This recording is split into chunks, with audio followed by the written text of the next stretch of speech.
Vamos a escuchar la palabra de Dios. Vamos a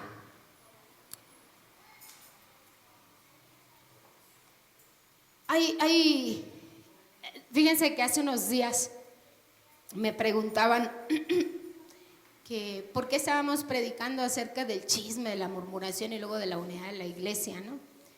Y yo les había comentado, ¿no?, que habíamos recibido instrucciones de Puebla en donde nos pedían que estuviéramos compartiendo específicamente de esta palabra. Y me doy cuenta de algo, hermanos. El Señor trajo este mensaje.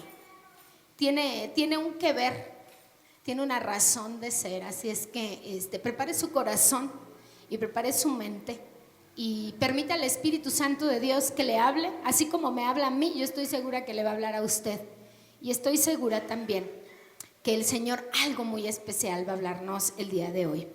Alguien que se encargó muchísimo, Jesús es el mayor ejemplo de la unidad. ¿Cuántos estamos de acuerdo?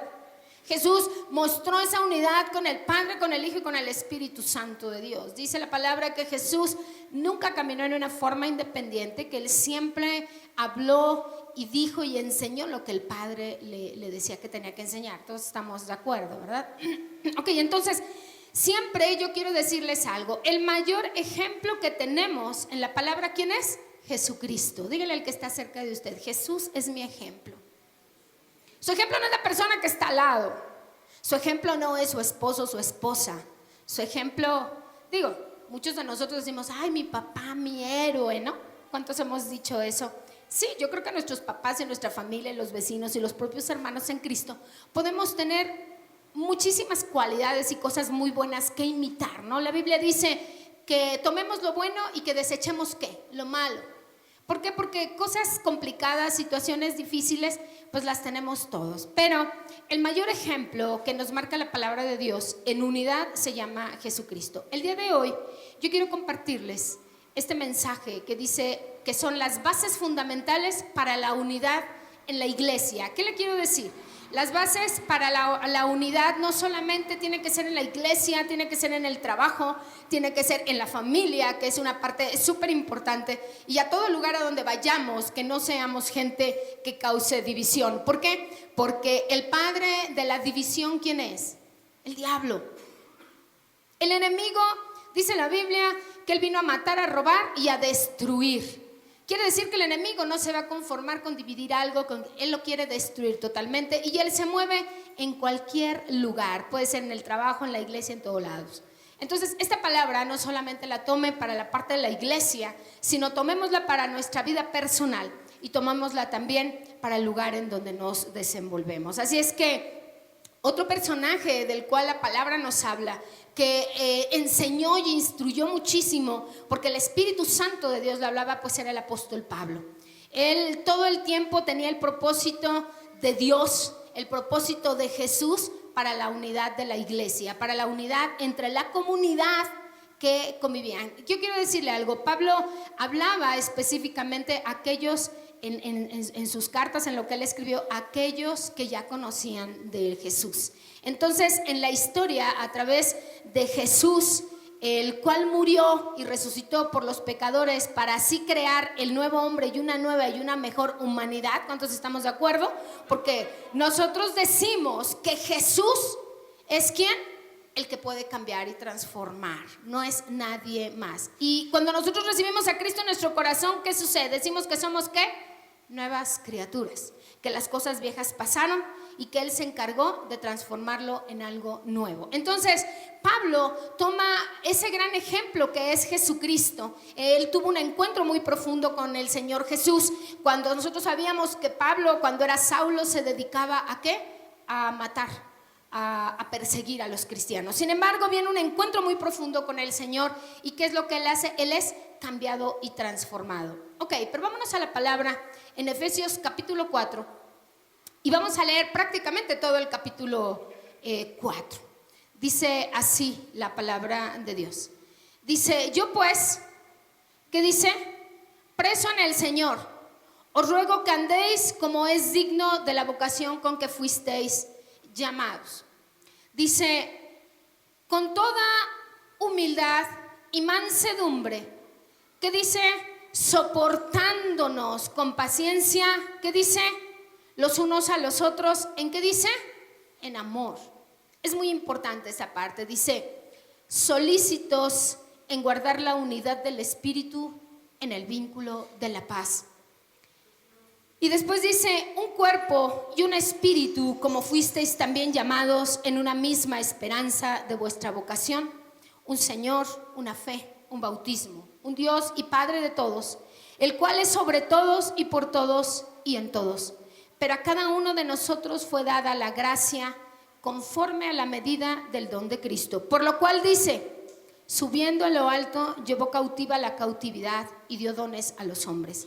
Y eso de que subió, ¿qué es sino que también había descendido primero a las partes más bajas de la tierra? El que descendió es el mismo que también subió por encima de todos los cielos para llenarlo todo.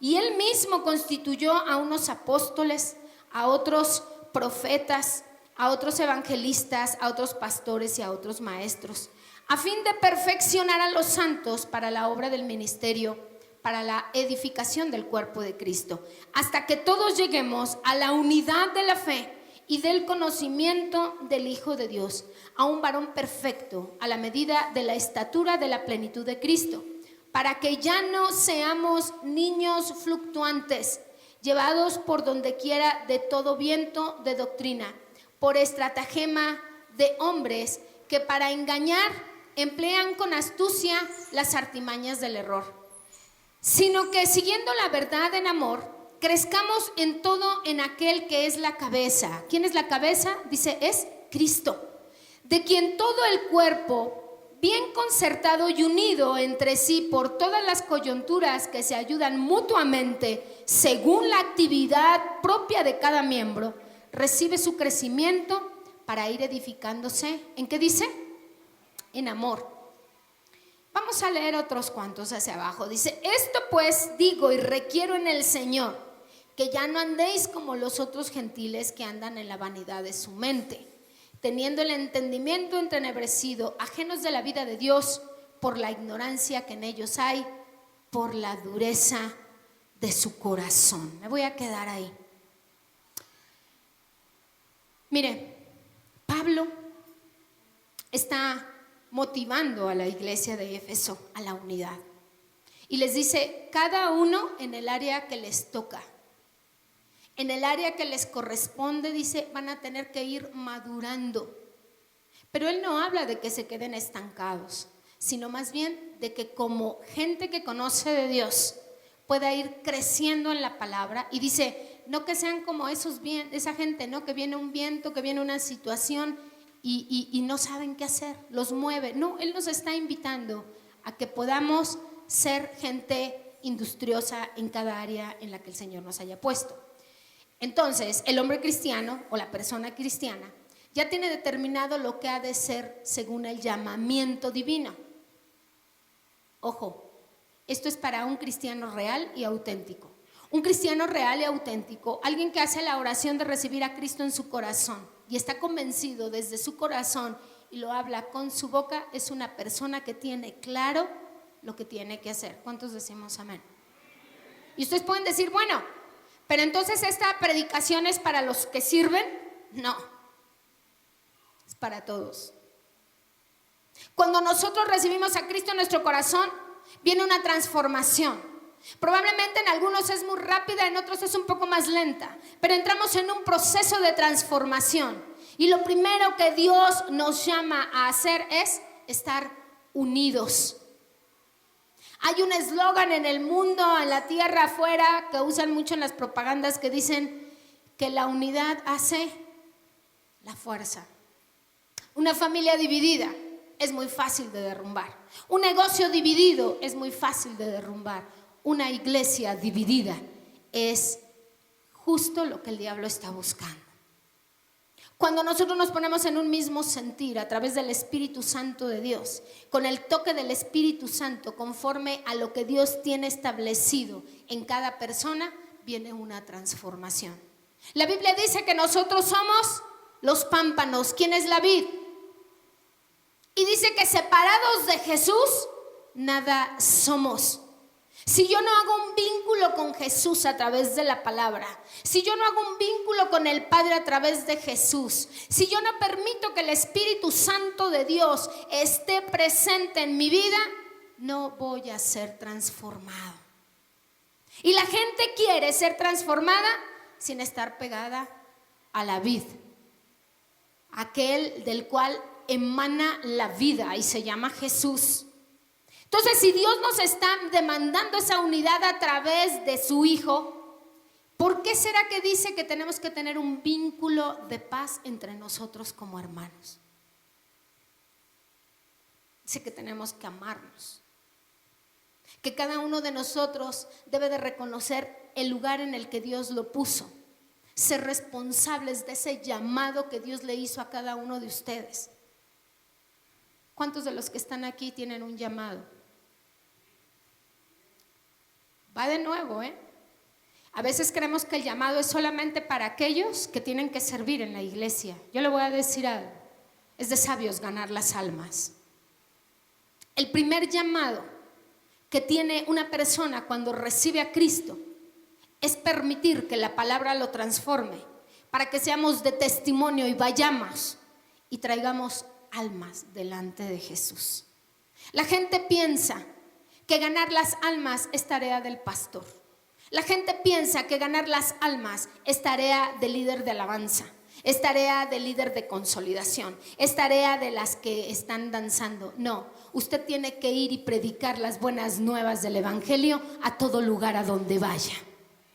Tiene que testificar que Jesús es la vid verdadera. Miren, el pueblo de Dios, ¿cuántos son pueblo de Dios? Es llamado a ser un pueblo el cual tiene que manifestar una unidad, y como es llamado a ser un pueblo sagrado, debe de expresar pureza. ¿Sí estamos de acuerdo? Eso se llama testimonio. Debe de expresar la unidad y la pureza que solamente Jesús puso y pudo poner en su corazón. Esas son las dos grandes características que debe de exteriorizar la iglesia. Imagínense nosotros como iglesia sin unidad,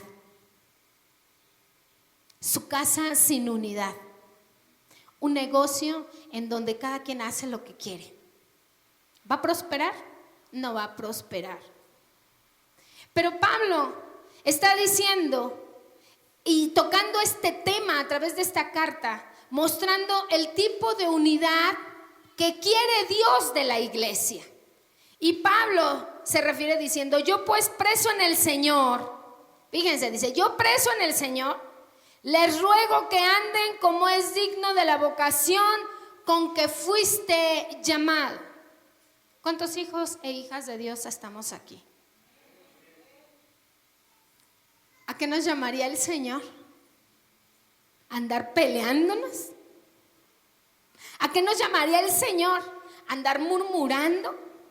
Porque esas fueron las primeras prédicas que se dieron en este mes, el chisme y la murmuración. ¿A qué nos llamaría el Señor? ¿A estar de contenciosos? ¿A qué nos llamaría el Señor? ¿A tener palabras llenas de maledicencia? ¿A qué nos llamaría el Señor? ¿A odiar a la persona que está sentada junto a mí? Yo no creo. Dios nos llamó a la unidad, al vínculo perfecto a través de la paz y del amor. ¿Por qué estamos tan seguros de que el amor es parte primordial y básica del llamado de Dios? ¿Por qué creen? Porque Él nos amó primero. Entonces Dios quiere que imitemos a su Hijo. Jehová, Yahvé, Jireh, como usted le quiera llamar, el Padre quiere que seamos imitadores de Cristo. Y llega un momento en donde Pablo dice: imítenme a mí porque yo imito a Cristo.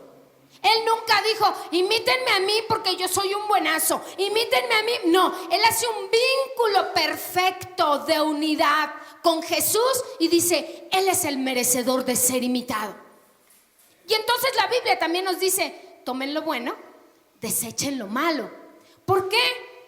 Porque vea muy bien al que está cerca de usted. Y si tiene la confianza, tóquelo así. No lo pellizque, nomás tóquelo. Es de carne y hueso. Imperfecto. Porque luego lo quieren meter que está como levitando. No, reprende ese pensamiento en el nombre de Jesús. No, si usted va a levitar a alguien, llévelo delante de la presencia del Señor, porque eso algo anda mal. No. Yo puedo imitar lo que hay en usted, porque usted en algunas áreas me refleja a Cristo. Gloria a Dios. Entonces yo imito a Jesús porque Jesús vive en su corazón. Pero en las áreas que todavía no, pues de plano mejor no. Lo mismo sucede de usted para conmigo. Imiten lo que Jesús ha puesto en mí. Pero a veces nos justificamos imitando lo malo de la gente. Y dicen, es que como es cristiano, nosotros acabamos de hablar de un cristiano que ha entendido ese vínculo. Entonces, estas grandes características, estas dos características, tienen que ser parte de lo que la iglesia, y vea al que está a su lado, esta no es la iglesia, estas son paredes. Esto se va un día a derrumbar. Iglesia es usted, iglesia soy yo. Esa es la iglesia. Cuando decimos que el Espíritu Santo de Dios se mueva en la iglesia, ¿en cuál iglesia estoy diciendo? En su corazón y en mi corazón. Claro, en este lugar donde nos congregamos, en donde nos juntamos, ¿qué va a suceder?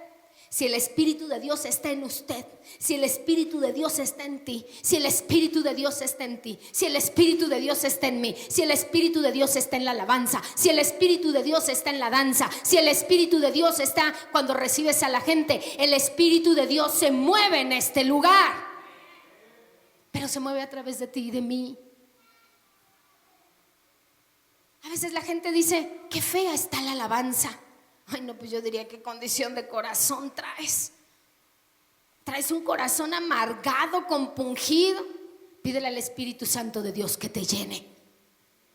Y entonces no te va a importar porque tú vienes a alabar al Señor. Entonces, la Biblia dice también que la manifestación de su fe y mi fe, ¿cómo la enseñamos? Con obras. Porque la fe que yo manifiesto sin obras es muerta. ¿Qué tiene que ver las obras? ¿Cómo voy a exteriorizar a la gente que está aquí que Cristo vive en mi corazón? ¿Cómo le voy a mostrar a la gente que está aquí que Jesús ha transformado mi vida? ¿Cómo le voy a mostrar a la gente que está aquí y a la gente que está allá afuera que Jesús vive y reina en mi corazón? ¿Cómo se lo voy a demostrar? Con amor. Es la primera manifestación.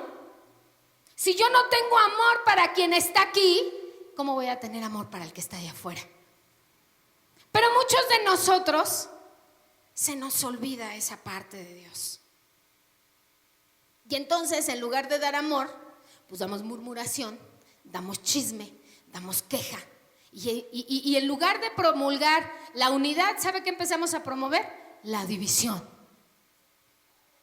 No le hables a fulano, no le hables a sutano, no te juntes con perengano, mejor yo pongo mi línea, es que porque hacen las cosas así, es que así no es que yo creo, es que yo pienso. En la iglesia no piensa usted ni pienso yo, piensa el Espíritu Santo.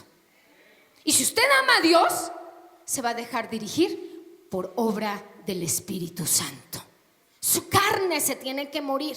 Así está enojado, así está inconforme, el que vive y reina en su corazón, el que escribió su nombre en el libro de la vida eterna, se merece toda la honra, la gloria y la alabanza. Entonces usted va a manifestar ese Cristo que hay en usted. Va a morir a sus propios proyectos, a su propia agenda. La unidad de la iglesia, yo les decía que está basada ¿en qué? En el amor. Efesios capítulo 3, en el versículo 17. Dice así la palabra de Dios en Efesios 3:17. Dice, para que habite Cristo por la fe en vuestros corazones, a fin de que, ¿qué dice? Arraigados, ¿y qué dice? Cimentados en amor. Arraigados, cimentados. ¿Qué querrá decir ser arraigado? Desde acá, desde el corazón. Porque muchos, yo he escuchado a muchos que dicen, no, pero yo sí lo quiero, pero lejos de mi vida. No, yo sí lo quiero a 30 kilómetros de distancia. A ver, yo ni siquiera estoy hablando de un amor de esposos. No, estoy hablando de un amor fraternal. Estoy hablando del amor de Cristo en su vida para con las otras personas, que implica muchas cosas. El amor que viene en los Corintios, hermano, no está hablando de un amor carnal. Está hablando de un amor que solamente Dios lo ha podido manifestar a través de su Hijo y de su Espíritu Santo. Por eso dice, imiten. Pero la gente se va por otro lado. Me llama la atención que aquí Pablo está diciendo, yo voy a hacer énfasis en esas dos cosas. Dice, arraigados y cimentados en amor. Ok, ya leímos lo que dice Efesios 3:17. Me llama la atención cómo él lo manifiesta y cómo lo dice. Para que habite Cristo por la fe en vuestros corazones. Hay que reflexionar sobre eso. ¿Cuántos tienen a Cristo en su corazón? Levante su mano hasta arriba. Hoy le voy a explicar algo. Para que en esa fe que usted pronunció un día, que dijo, te recibo Jesús como mi único y verdadero Salvador, tiene que estar arraigado y cimentado en amor por Jesús. Por eso Jesús dijo, ama a tu prójimo como a ti mismo. Como que ya toma sentido, ¿no? Como que cuando nos lo leen así decimos, caray, ¿de qué se trata? Pues de eso se trata, hermanos. Se trata de amar realmente a la persona que está ahí. Pero me llama la atención lo que dice el 17. Para que habite Cristo por la fe en vuestros corazones. ¿A fin de qué? Ay, qué tremendo. O sea que es suficiente con decir, Cristo vive en mi corazón. Nada más así, nada más decir, es que Cristo vive en mi corazón, pero a ti no te habló.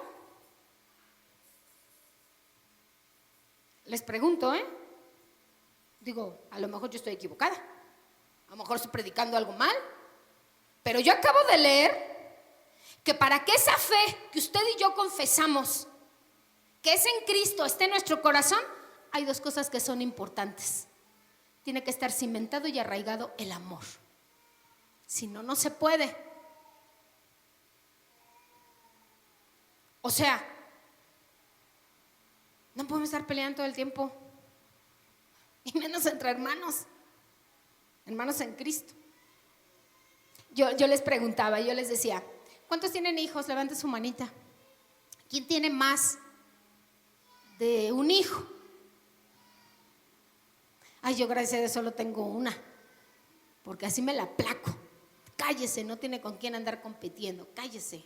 Pero los que tienen más de un hijo, que tienen dos, cuando ustedes ven que sus hijos se pelean, ¿fomentan la división entre sus hijos? Va y le dice, sí, no le hables. No le hables. Porque sí, mira, es esto, es el otro, es aquello. Yo no conozco una familia que haga eso. Otra pregunta, se pelean los hijos y usted va y le dice, mira, cada quien por su lado, aunque vivan en la misma casa, tú caminas nada más de este lado y tú de este lado. No, hay un momento en donde ponemos reglas, decimos, tú te sientas aquí, tú acá, y si yo les digo se van a hablar, y si yo les digo van a convivir. ¿Y cuántos papás tomarían la decisión de decir, ahora es cuando más le vas a hablar a tu hermano?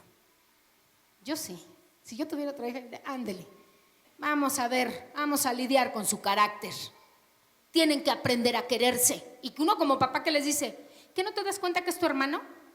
Que todo mundo te puede fallar y que tu hermano siempre va a estar, porque es de la misma sangre, viene del mismo vientre de tu madre, son hermanos, son familia. ¿Cuántos le dicen eso a sus hijos? A mí me lo dijo mi mamá. ¿Sí o no? Entonces estas palabras que Pablo nos está diciendo, pues son las mismas.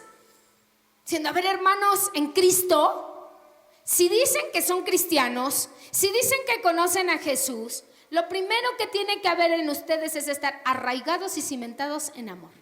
Entonces, el sentir de Pablo siempre fue que la iglesia de Jesucristo, en la iglesia de Jesucristo hubiera unidad, no división. Y entonces es como él exhorta a la misma iglesia a que se recuerden de los principios de Jesús. Por eso empieza diciendo, a ver, hay algo que es importante en el versículo, en el capítulo 4. Él empieza diciendo: yo pues preso en el Señor, les ruego que anden como es digno de la vocación con que fueron llamados. Cuando reciben a Cristo en su corazón, ¿cómo son llamados? ¿Creación o hijos? ¿Cómo son llamados? Dice, pues anden conforme a la vocación de hijos de Dios. Y luego les dice, no anden como los gentiles. Más adelante les dice, ¿no? Los exhorta, les dice, no anden como ellos. No se muevan como ellos, no actúen como ellos, no hablen como ellos. Imiten a Cristo. Y lo primero que es digno de imitar es el amor. Y entonces, ¿de qué creen que es lo primero que les habla? Qué difícil es ser humilde. Ve al que está a su lado. No, hombre, yo podré ser todo lo que tú quieras, pero ser humilde, no, hombre. Porque el ser humano piensa que la humildad es un síntoma de debilidad. ¿Y qué creen? Andamos tan perdidos. En la antigüedad pensaban lo mismo. En la antigüedad pensaban que ser alguien humilde era un aspecto de que no tienes nada, de que eres un esclavo. Era casi así como que humilde yo no, humildes los esclavos. De verdad, en la raza judía era así. Entonces quiere decir que no andamos tan errados. Ese sentir que tiene la gente es que la humildad no era bueno tenerla. Pero Pablo les está enseñando que para tener una iglesia unida tenía que prevalecer la humildad entre todos los miembros de la iglesia. ¿Por qué creen?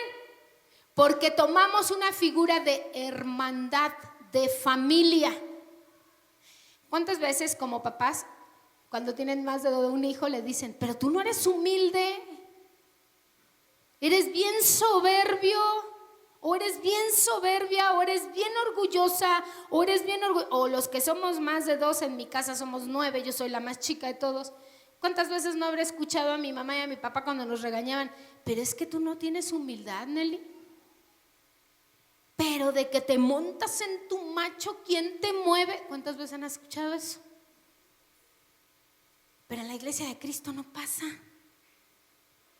No, pues sí pasaba. Tan es así que Pablo les está instruyendo en esa área de decirles, oigan, recapaciten. Entonces, si nuestro imitador o el que tenemos que imitar es Cristo, ¿Cristo fue humilde? Sí, dice la Biblia que se humilló hasta lo sumo. Ok, dígale al que está cerca de usted, aparte de ser humilde, dígale, aparte de ser humilde, necesitamos mansedumbre. Ay, ¿pero qué es la mansedumbre? Miren, había un filósofo, Aristóteles. ¿De dónde era Aristóteles? ¿De dónde? ¿De Chinconcuac? A ver, niñas, ¿de dónde era Aristóteles? Ah, no manchen, ¿no saben? ¿De dónde? A ver. ¿Y sus jutubes qué onda? ¿Ya hubieran sacado su teléfono?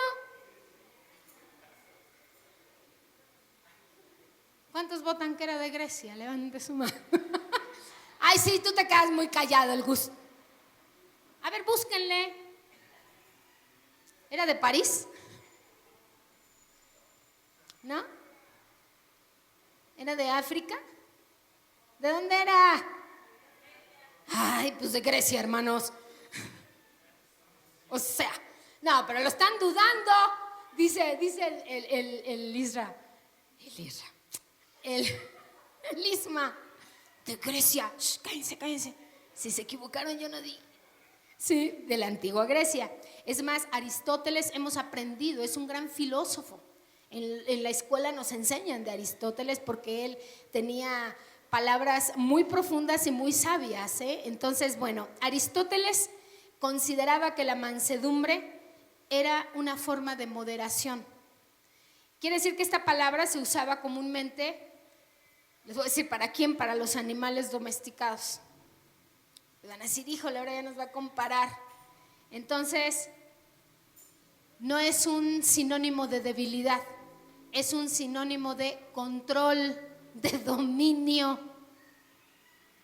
Y dice la Biblia que nosotros no adquirimos un espíritu de temor, sino un espíritu ¿de qué? De poder y de dominio propio. O sea, a ver, vamos por partes. Yo necesito ser humilde, pero también tengo que tener mansedumbre. Debo de ser una persona manceba, una persona que es gentil, pero tiene la fortaleza para tener un control total de sus impulsos, de sus emociones, en donde no a la primera va a contestar enojado. Dios me está hablando. Dios me está hablando hoy. Porque yo soy de la que reacciono. Me dicen, no, pero así. Y entonces la Biblia dice que para que exista la unidad en su casa, con sus hijos, con su familia, en su trabajo y en la iglesia, tenemos que ser humildes y ser mancebos, ser gente con mansedumbre. Ay, ahora sí nos la pusieron bien difícil. Qué difícil es. Imagínense, el esposo no le contesta a la esposa y se va de fiesta. No está haciendo nada malo, nada más se fue a convivir con sus amigos y le apaga el celular. Ay, ¿cuántas mujeres con mansedumbre hay aquí?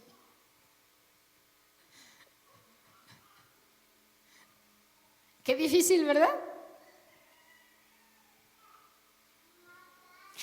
Vámonos a la iglesia. Alguien te dice algo y te súper enojas. ¿Cuánta gente con mansedumbre hay aquí? Qué difícil, ¿verdad? Qué difícil. Dios nos está hablando. Nosotros tenemos que ser gente que tiene control. La mansedumbre es una gran cualidad para una persona que posee una personalidad fuerte. Porque pues el que es relajado, ese que le dices y todo se le resbala, pues ¿para qué necesita la mansedumbre? Como que ya nació con ella. No, hay gente, ¿cuántos conocemos gente que por más que le dicen, son bien, y uno hasta, y el que es de carácter fuerte hasta se enoja y te dice, ya no te importa, ¿verdad? O sea, el chiste es reaccionar. No, dice que la mansedumbre es algo que tiene que estar muy presente en aquellos que tenemos una personalidad y un temperamento muy fuerte. Yo no creo que sea el carácter, porque el carácter es formado a través del tiempo. ¿Cuántas veces trabajamos con nuestros hijos en la frustración de una situación? ¿A qué les estamos enseñando? A ser humildes y mancebos. A que aprendan a tener un dominio propio y no reaccionen en una forma negativa ni agresiva. Bueno, Pablo le habla a la iglesia y le dice eso. Dice, a ver, necesitan ser humildes, necesitan tener mansedumbre. Y dígale al que está cerca de usted, tienes que ser paciente. Yo no sé por qué la gente dice que no oremos por paciencia. Ay, no, que no oren por paciencia, que porque las pruebas van a continuar. Entonces son 3 ingredientes: la humildad, la mansedumbre, la paciencia. Una persona que posee la cualidad de la paciencia tiene la capacidad de soportar por mucho tiempo a aquellas personas que son desafiantes, que son provocadoras de problemas. Sí. ¿Jesús sería paciente? Vuelvo a lo mismo. ¿Quién es nuestro ejemplo? Jesús. ¿Pero qué queremos? Agarrar de ejemplo a Sergio, agarrar de ejemplo a Lorena, agarrar de ejemplo a Marlene, agarrar de ejemplo a Rosita. ¿Me quieren agarrar de ejemplo a mí? A mí no me agarran de ejemplo, agarran de ejemplo a Jesucristo.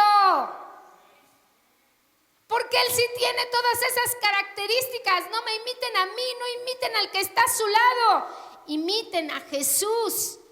Entonces, Dios nos mostró paciencia a través de Jesús. Primero el Padre muestra la paciencia al enviar a su Hijo. y al manifestarse a través de su Espíritu Santo, había una unidad. Entonces, nosotros tenemos que soportar, tolerar a nuestros hermanos dentro de la congregación. Ya se quedaron muy callados. Ya se quedaron muy callados. Pero qué fácil es soportar a los de su combo, ¿no? Los checos. Se soportan entre ellos. A ver, soporten a otros que no sea de su grupo. ¡Qué difícil! ¡Qué difícil! Y los pongo como un ejemplo, digo, como familia, ¿no? Pero qué feo es cuando ni siquiera entre familia nos soportamos. ¿Qué vamos a estar soportando a otros? ¿Qué vamos a estar siendo tolerantes con otros? Entonces debemos de tener una tolerancia mutua dentro de la congregación. Entonces es como Jesús enseña que a través de esa tolerancia, que a través de esa humildad y a través de la mansedumbre tendríamos el vínculo perfecto de la paz. Si a eso le agregamos el amor, pues bueno, ya como que la receta está mejor. Entonces, el amor termina siendo una cualidad que engloba todas las tres que mencioné, pero de todas, la mayor de todas las virtudes es el amor. Y en la palabra de Dios en Corintios 13 dice claramente, ahora debe permanecer la fe, la esperanza y el amor. Y que dice, las tres son importantes, pero ¿cuál dice que es mejor y mayor que todas? El amor.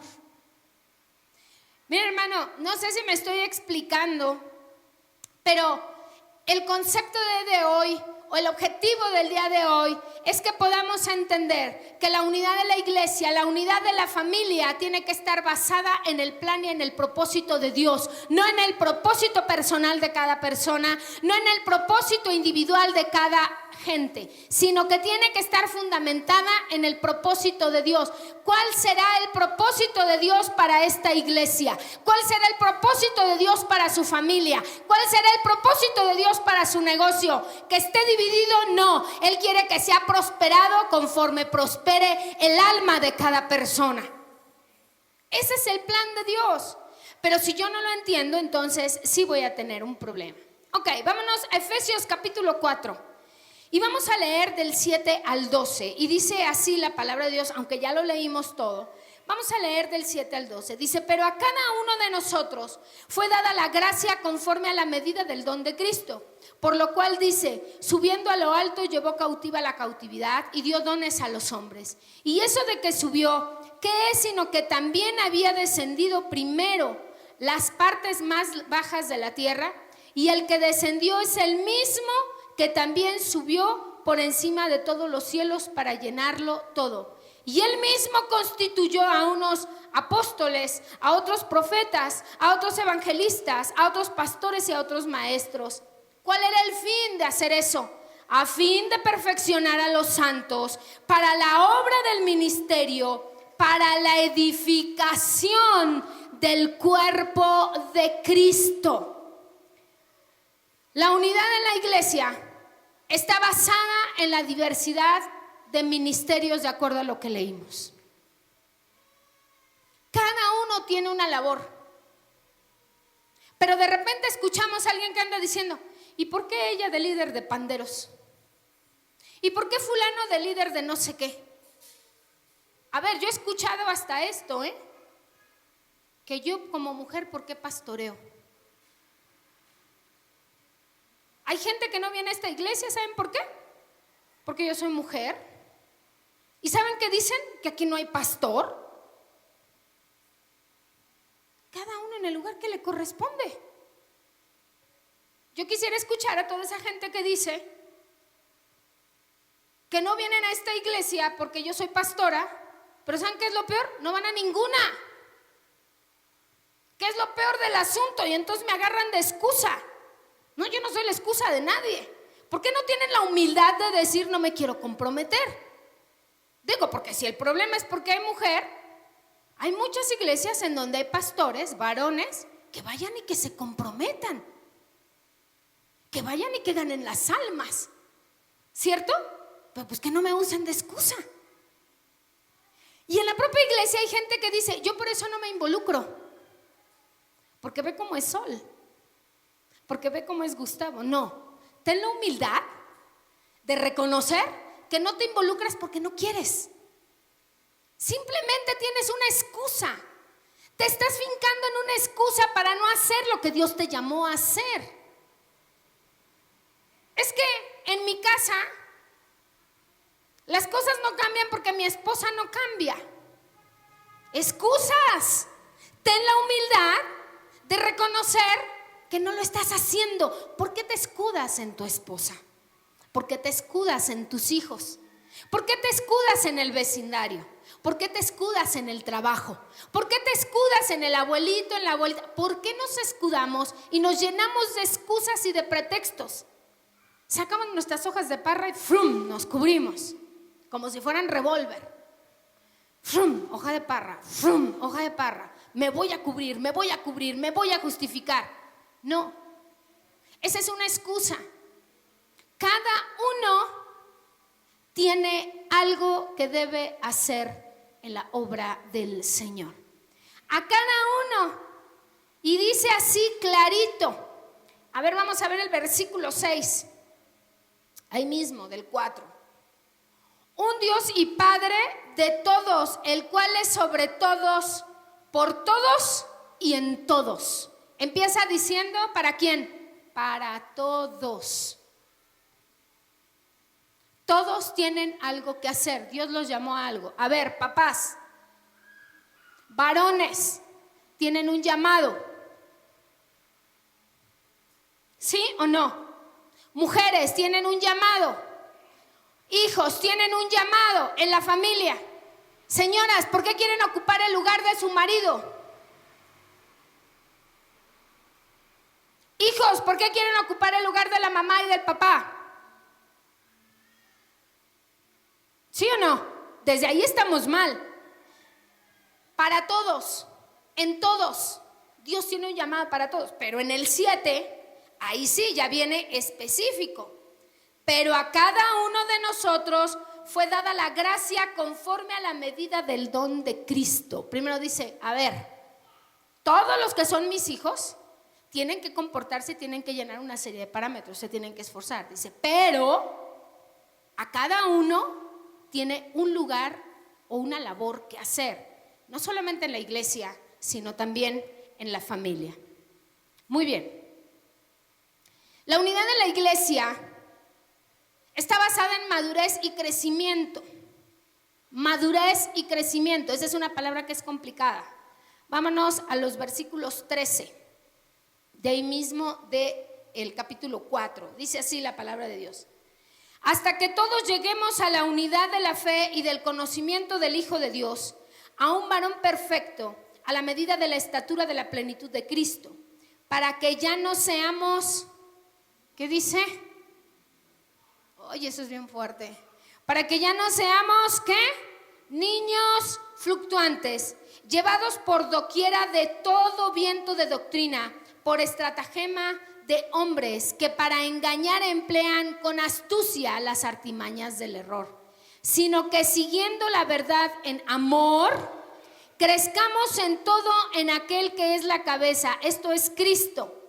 ¿Qué dice? De quien todo el cuerpo, bien concertado y unido entre sí por todas las coyunturas que se ayudan mutuamente, según la actividad propia de cada miembro, recibe su crecimiento para ir edificándose en amor.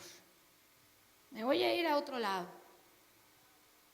La esposa, ¿qué papel juega de acuerdo a la palabra de Dios? ¿Quién es? Ayuda idónea. Ayuda idónea. Yo acabo de leer que dice, para que se ayuden mutuamente. Y que la ayuda que se den sea para crecimiento y para edificación de su familia. ¿Será diferente en la iglesia? Es igual. Es exactamente igual. Ve a la persona que está cerca de usted, aunque se tarde en verlo, así sea el de aquella esquina, de esta esquina, es su hermano en Cristo. Estamos para ayudarnos, no para ponernos el pie. Estamos para edificarnos, para que haya un crecimiento en donde, en el cuerpo de Cristo, hermanos. No lo busque ni lo tome en una forma personal. Tiene que ser para el cuerpo en Cristo.